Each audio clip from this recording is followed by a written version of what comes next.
नमस्कार, आप देख रहे हैं खबर उत्तराखंड। मैं हूं आपके साथ धनवीर। रुक करते हैं खबरों का, लेकिन उससे पहले एक नजर डालते हैं इस वक्त की हेडलाइंस पर। सीएम धामी आज करेंगे समीक्षा बैठक। अफसरों संग विकास कार्यों और योजनाओं की करेंगे समीक्षा। ऊर्जा संरक्षण व स्वदेशी उत्पादों पर होगा फोकस। पौड़ी में अधिकारियों के तबादले की सुगबुगाहट। मामले को लेकर सियासी हलचल तेज। महिला विधायक पर लगे गंभीर आरोप। चारम पर चारधाम के श्रद्धालुओं का उत्साह। दर्शन करने वाले श्रद्धालुओं का आंकड़ा पहुंचा 11 लाख। अभी यात्रा को बीते हैं 23 दिन। भगवान बद्री विशाल की शरण में कांग्रेस नेता। मिशन 2027 के लिए पूछा, कर मांगा आशीर्वाद। गांव-गांव कांग्रेस अभियान की तैयारी। देहरादून में नर्सिंग अभ्यर्थियों का हंगामा। पानी की टंकी पर चढ़कर अभ्यर्थियों का प्रदर्शन। ज्योति रौतेला भी आंदोलन में शामिल। टंकी पर चढ़े। उत्तराखंड में आज भी बदलेगा मौसम का मिजाज। पहाड़ों में बारिश और बर्फबारी की संभावना। 50 किलोमीटर प्रति घंटे से तेज हवा संग बिजली गिरने का भी अलर्ट। आप देख रहे हैं के न्यूज, खबरों का सारथी। और अब रुक करते हैं खबरों का। पौड़ी पहुंचे कैबिनेट मंत्री सतपाल महाराज ने विकास भवन सभागार में विकास कार्यों को लेकर अधिकारियों के साथ समीक्षा बैठक की है। हालांकि बैठक उस समय विवादों में घिर गई जब कांग्रेस कार्यकर्ताओं ने सभागार के बाहर जमकर हंगामा शुरू कर दिया और नारेबाजी की। कांग्रेस नेताओं का आरोप है कि क्षेत्र में गुलदार के हमलों से लगातार लोग अपनी जान गंवा रहे हैं, लेकिन इस मुद्दे पर मंत्री की ओर से कोई ठोस बयान सामने नहीं आया है।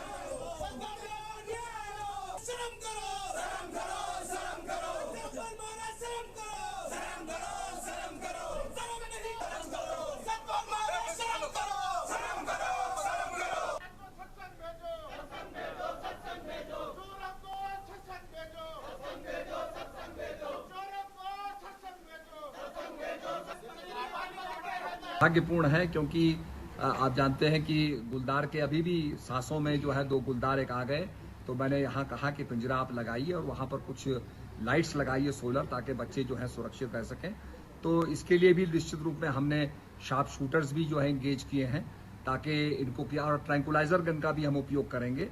तो निश्चित रूप में जो हर संभव सहायता होगी वो दी जाएगी। मुझे बड़ा दुख हुआ है और मैं बहुत दुखद है। जो पुलिस जो दोगला व्यवहार इस प्रदेश में कर रही है वो ना हो। कानून व्यवस्था एकदम ठप हो चुकी है। सतपुली की जो घटना है, एडिशनल एसपी उस दिन आए थे, उन्होंने कहा था कि जो पंकज जो सुसाइड केस है, जिसने आत्महत्या कर ली थी, 3 दिन में उसका हम आपको पूरा रिपोर्ट दे देंगे और उसके जो व्यक्ति इसमें मतलब दोषी है उसके खिलाफ एफआईआर करेंगे। सर, जैसे जिस प्रकार से आज सतपाल महाराज जी का पौड़ी में दौरा था, तो पहले तो सबसे बड़ी कमी इनकी बताऊं कि लोकतंत्र का चौथा स्तंभ को जितनी बार भी इनकी बैठक होती है तो बाहर रखते हैं। ना आम जनता तक, ना मुख्य विपक्षी दल तक कोई खबर की बैठक में क्या चर्चा हुई पहुंचती है। और आज हमारा मुख्य विषय केवल ये था कि जो आप देखते हैं कि हमारे सतपुली में आत्महत्या का जिसे रूप दिया गया, जो सीधे मर्डर हुआ है, आज पोस्टमार्टम की पुष्टि हुई है और उस पंकज उस लड़के के सर पे चोट के निशान मिले हैं। आगे बढ़ते खबरों में, कोटद्वार कोतवाली पुलिस ने नशा तस्करों के खिलाफ बड़ी कार्रवाई करते हुए 2 युवकों को गिरफ्तार कर लिया है। पुलिस ने इनके कब्जे से 1.5 किलो अवैध चरस बरामद की है। पकड़े गए आरोपी शहर में फल और मछली बेचने का काम करते थे, जिसकी आड़ में वो लंबे समय से नशे का काला कारोबार भी चला रहे थे।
थाना पुलिस है और हमारी जो एएनटीएफ की टीम है, उसको सूचना मिली कि चरस की टिप ऑफ थी, जिसमें मुखबिरी के अनुसार जो है हमें 2 लोकल लड़के जो कि फ़हीम और शहनवाज थे, कोटद्वार के रहने वाले। इनके पास से लगभग 1 किलो 52 ग्राम चरस बरामद हुई है और इनके द्वारा बताया गया कि ये शौकिया इसे पीते हैं, लेकिन हम इसमें इन्वेस्टिगेशन कर रहे हैं कि ये कहाँ से खरीद रहे हैं चरस को, आगे इसके क्या लिंकेजेस हैं।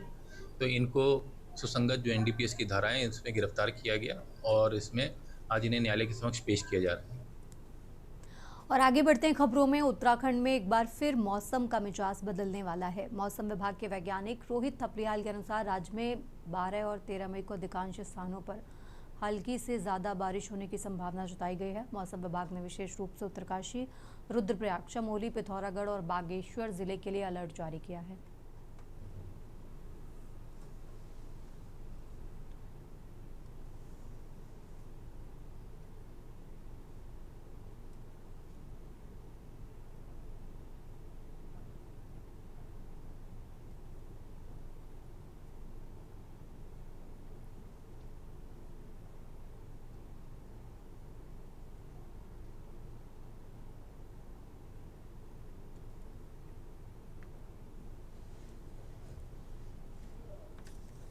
उत्तराखंड में अनेक स्थानों पे हल्की से मध्यम वर्षा मिलने की संभावना है। 14 तारीख को उत्तराखंड के पर्वतीय क्षेत्रों में कुछ स्थानों पर और मैदानी क्षेत्रों में कहीं कहीं मध्यम और हल्की वर्षा मिल सकती है। उसके बाद 15 तारीख से जो एक्टिविटी वो पर्वतीय क्षेत्रों में मिलने की संभावना है, तो एक्टिविटी कम हो जाएगी 15, 16, 17 में जो है। और लेकिन जो है हमारे पर्वतीय क्षेत्र है वहाँ पर कहीं कहीं जो है हल्की रेन थंडरस्टॉर्म एक्टिविटी उस दौरान मिल सकती है। चेतावनी की बात करें तो 12 और 13 तारीख को उत्तराखंड के पर्वतीय क्षेत्रों में कहीं कहीं ओलावृष्टि मिलने की संभावना है, विशेषकर उत्तरकाशी, रुद्रप्रयाग, चमोली, पिथौरागढ़, बागेश्वर जनपद है। रुक करते हैं अगली खबर का। उत्तराखंड प्रदेश में लगातार हो रही खाद की कमी से किसानों की चिंता सताने लगी है, जिसे लेकर किसान परेशान नजर आने लगे हैं। किसानों ने आरोप लगाया कि समस्या केवल खाद की कमी तक सीमित नहीं है, बल्कि इसके वितरण, बढ़ती कीमतों और प्रबंधन की खामियों से भी जुड़ी हुई है। बुवाई के बाद महत्वपूर्ण समय पर किसानों को यूरिया और DAP जैसी आवश्यक खाद उपलब्ध नहीं हो पा रही। किसानों का आरोप है कि फसलों की उत्पादकता पर इसका सीधा असर भी पड़ रहा है।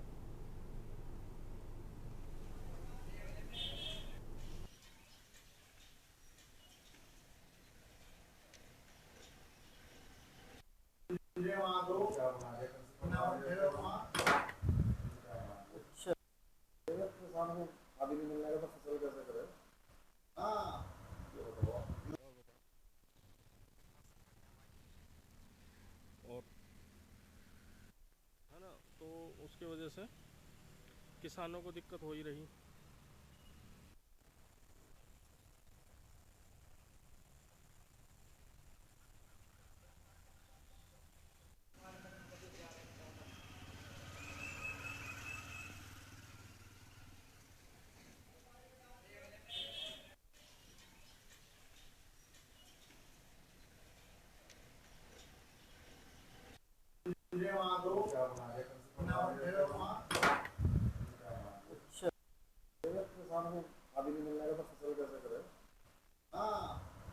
की समस्या उत्पन्न बहुत ज़्यादा हो रही है। बीघे में एक आधार कार्ड पर सिर्फ 2 कट्टे दिए जा रहे, जरूरत है वहाँ 4 कट्टों की, तो 2 कट्टों का इंतजार 1 महीने तक करो, इतना फसल डाउन हो जाएगी। दवाई महंगी, एक कट्टे के साथ माइक्रोन्यूट्रिएंट और लगा दिया, और थोप दिया किसान को, ना लो तो यूरिया नहीं मिलता। अब बताओ इतना महंगा कहाँ है, जरूरत था यूरिया की, माइक्रोन्यूट्रिएंट खाम खा लगा दिया। प्रधान देश है और किसान को अन्नदाता भी बता रहे हैं आप। किसान की तो ऐसी बेड़ियां घेर दी हैं, उसको गुलाम बनाना चाह रही है सरकार कि आप एक आधार कार्ड पे 1 महीने में केवल 2 यूरिया के कट्टे ले सकते हो। अगर इससे अलग से लेंगे तो उसके साथ एक न्यूट्रिएंट या क्या बहकाया जा रहा है किसान को, उसके लिए 300 साढ़े 300 रुपए एक्स्ट्रा दोगे आप। फसलों में फिलहाल यूरिया की जरूरत है, डाई की जरूरत है, वो है नहीं। मारा मारी है, रात को सोसाइटी में रातों रात पता चलता है कि पूरी ट्रक गायब हो गया है। कुमाऊं आयुक्त व सचिव मुख्यमंत्री दीपक रावत ने आपदा प्रभावित क्षेत्र कृष्णापुर का स्थलीय निरीक्षण किया। इस दौरान उन्होंने संबंधित विभाग को सीसी मार्ग की मरम्मत और बोल्डर की रोकथाम के लिए निर्देशित किया है। आपको बता दें कि 4 मई की शाम कृष्णापुर क्षेत्र में पहाड़ी से भारी भरकम बोल्डर गिर गया था। गनीमत रही कि बोल्डर सड़क पर खड़ी कार पर गिर गया और वहीं पर रुक गया।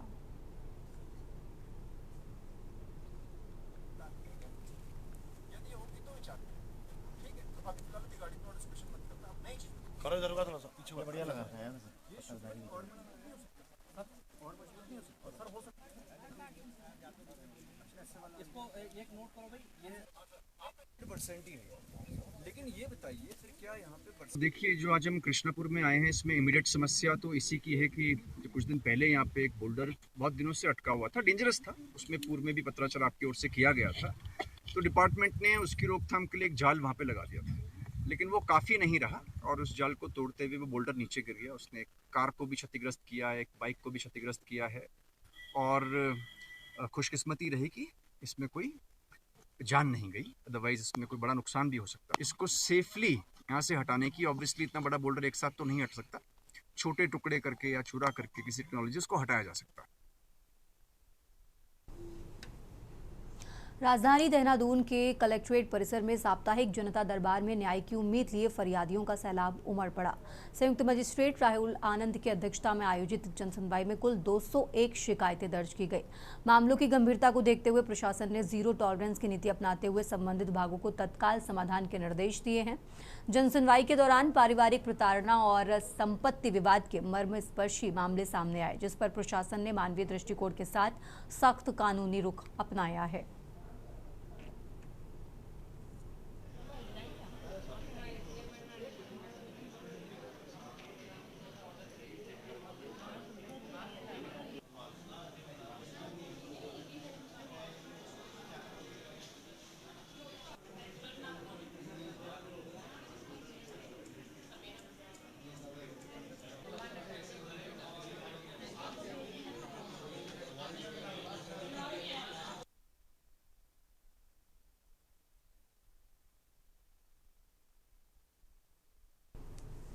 उत्तराखंड के पौड़ी जिले में प्रशासनिक फेरबदल की चर्चाओं ने अब राजनीतिक युद्ध का रूप ले लिया है। मुख्य विकास अधिकारी गिरीश गुणवंत और जिला विकास अधिकारी मनविंदर कौर के संभावित तबादले की खबरों से क्षेत्र के जनप्रतिनिधियों और जनता में भारी आक्रोश है।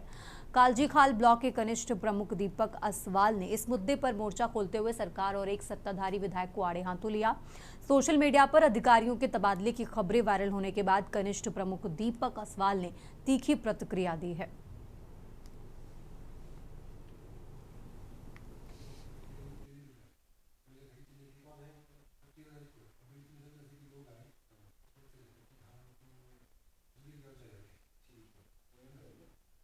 आज सुबह से मैं लगातार सोशल मीडिया के माध्यम से देख रहा हूँ कि जो गढ़वाल मुख्य विकास अधिकारी हैं सीडीओ साहब गिरीश गुणवंत जी और डीडीओ मैडम हैं जो जिला विकास अधिकारी हैं मनविंदर कौर मैडम, इनका तबादला हो जाता है। देखिए, हम जनपद पौड़ी के निवासी हैं और जनपद पौड़ी में जो ईमानदार जो अधिकारी यहाँ पर आते हैं उनका तत्काल ही तबादला किया जाता है। देखिए, जिस तरीके से मैं कार्यशैली देखूं शेड्यूल साहब की, तो बहुत अच्छी कार्यशैली उनकी रही है। ईमानदारी से उन्होंने क्षेत्र में कार्य किए हैं। किसी भी जब भी मैंने कोई भी बैठक अटेंड करी हो, चाहे अपनी पौड़ी विधानसभा की हो, चाहे अपने विकास खंड की हो, चाहे डीडीओ मैडम के साथ कोई बैठक अटेंड करी हो, मैडम ने सारी समस्याओं का सुनते हुए सबका निदान किया है। और अब खबर हल्द्वानी से है, जहां हल्द्वानी के बुद्ध पार्क में राष्ट्रीय मांग दिवस के अवसर पर उत्तराखंड आशा हेल्थ वर्कर्स यूनियन और एक्टू से जुड़े संगठनों ने धरना प्रदर्शन किया। इस दौरान आशा वर्कर्स ने न्यूनतम वेतन, कर्मचारी का दर्जा, पेंशन और करीब 11,500 रुपए मासिक मानदेय लागू करने की मांग उठाई। केंद्रीय ट्रेड यूनियनों के आह्वान पर आयोजित इस प्रदर्शन में बड़ी संख्या में आशा वर्कर्स और मजदूर संगठनों के कार्यकर्ता शामिल हुए। प्रदर्शनकारियों ने श्रम संहिताओं को मजदूर विरोधी बताते हुए सरकार के खिलाफ जमकर नारेबाजी की।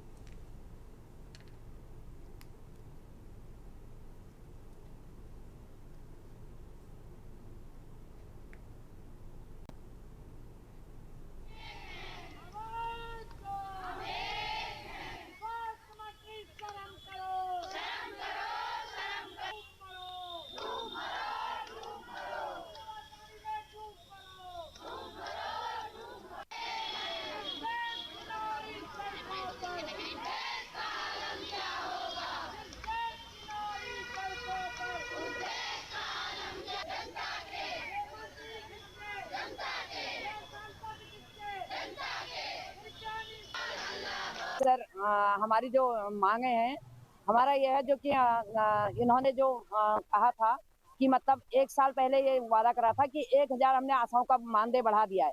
वो बढ़ा हुआ तो नहीं आया। जो हमारा जो राज्य केंद्र सरकार जो अलग अलग देती है, केंद्र सरकार का वाला भी पैसा हमारा 5-6 महीने से अभी तक नहीं आया है।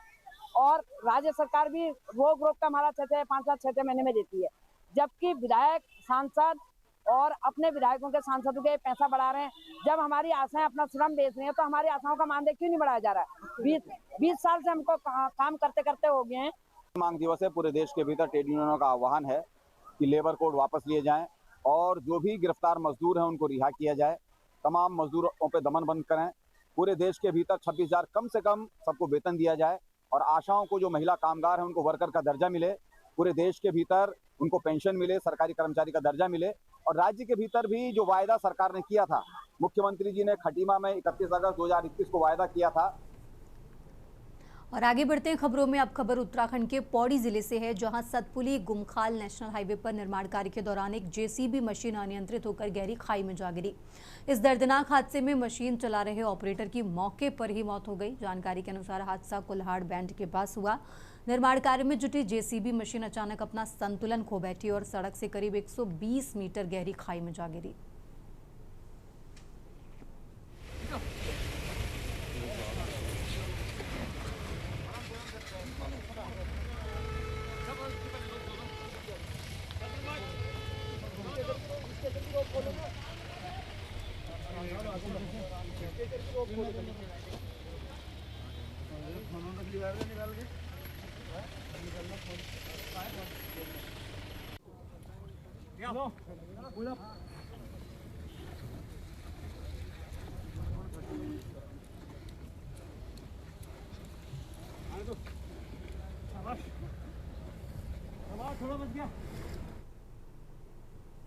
और अब खबर हल्द्वानी से है, जहां कानून व्यवस्था बनाए रखना दिन प्रतिदिन चुनौतीपूर्ण होता जा रहा है। ताज़ा मामला भोटिया पहाड़ चौकी क्षेत्र का है, जहां एसएसपी के निर्देश पर चेकिंग कर रही महिला चौकी इंचार्ज से बदसलूकी का मामला सामने आया।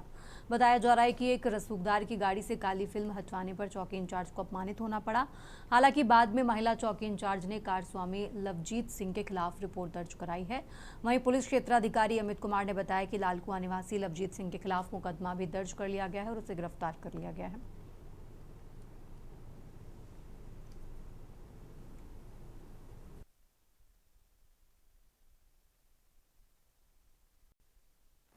दस तारीख की रात को भोटिया पड़ाव चौकी इंचार्ज द्वारा तिकोनिया तिराहे पे चेकिंग की जा रही थी। दौरान चेकिंग एक सफारी गाड़ी आती है जिसमें ब्लैक फिल्म लगी होती है।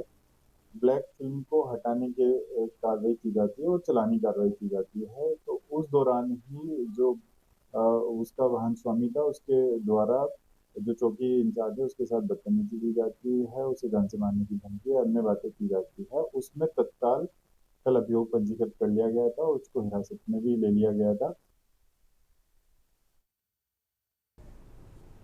उत्तराखंड राज्य सरकार निरंतर राज्य को विकसित करने के उद्देश्य के साथ रोजगार, कनेक्टिविटी, जल जीवन, शिक्षा और स्वास्थ्य जैसे सभी क्षेत्रों में काम कर रही है।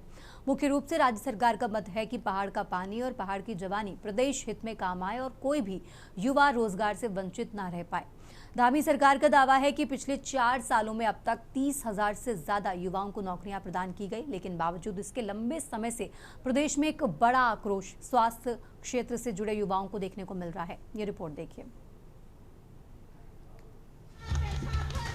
प्रदेश में अपनी मांगों को लेकर नरसिंह एकता मंच के सदस्य पिछले 156 दिनों से एकता विहार धरना स्थल पर अनिश्चितकालीन धरना दे रहे हैं। सोमवार सुबह आंदोलन उग्र हो गया जब 4 अभ्यर्थी परेड ग्राउंड स्थित पानी की टंकी पर चढ़ गए। सुबह करीब 5 बजे शुरू हुए इस प्रदर्शन से मौके पर हड़कंप मच गया। प्रदर्शनकारी 22 दिनों से आमरण अनशन पर भी बैठे हैं।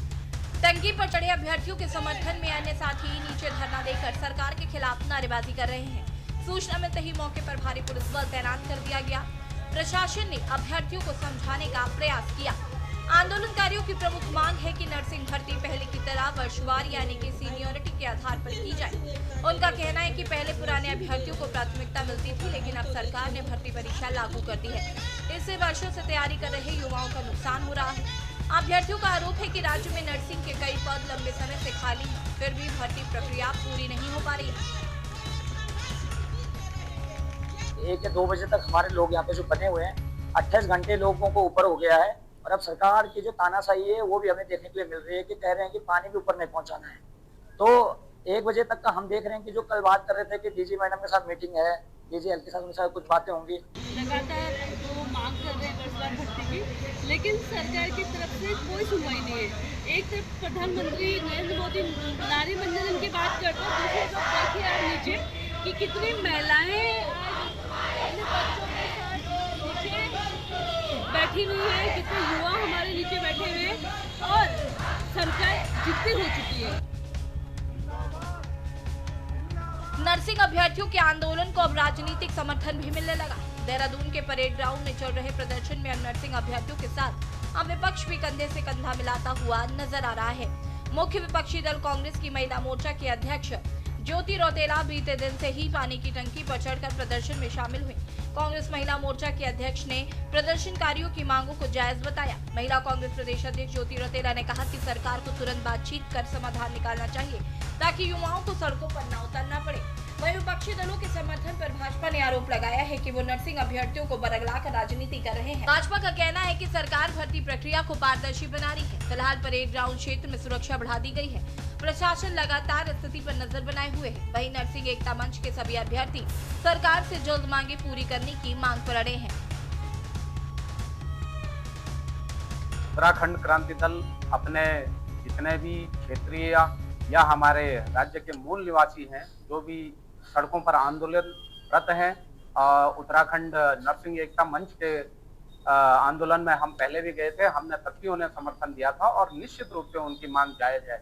लेकिन वर्तमान स्थिति आप देख लीजिए। मुझे लगता है बहुत समय का अवरोध हो गया है अब, और ये नर्सिंग बेरोजगार काफी समय से लगभग 150-200 दिन से ये बैठे हैं एकता विहार में। एक तो आपने धरना प्रदर्शन का स्थल जो है वो शहर से इतने दूर कर दिया है कि ना सरकार तक आवाज पहुंचती है आंदोलन करने वालों की, न जनता तक। देखिए, कल कांग्रेस की महिला प्रदेश अध्यक्ष द्वारा जिस प्रकार वहां जाकर उनको भड़काने का काम किया गया, अराजकता फैलाने का काम किया, टंकी पर जो है प्रदेश अध्यक्ष चढ़ गई और सुबह उन्हीं के नेता जाकर जो है फिर उनको नीचे उतार देते हैं।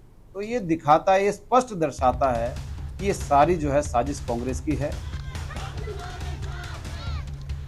वर्षवार नियुक्ति की मांग को लेकर लगभग 30 घंटों से परेड ग्राउंड स्थित पानी की टंकी पर चढ़े नर्सिंग अभ्यर्थी नीचे उतरने को तैयार नहीं है।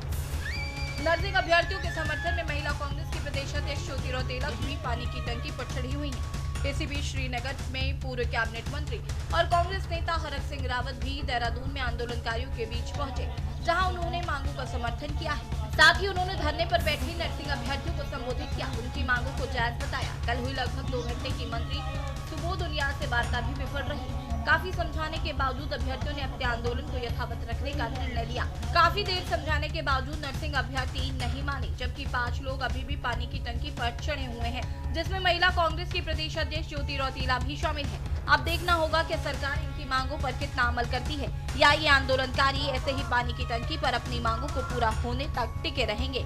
Uttarakhand desk report.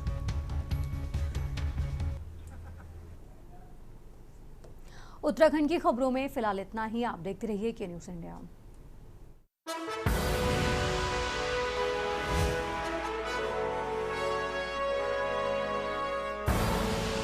आप देख रहे हैं के न्यूज़, खबरों का सारथी।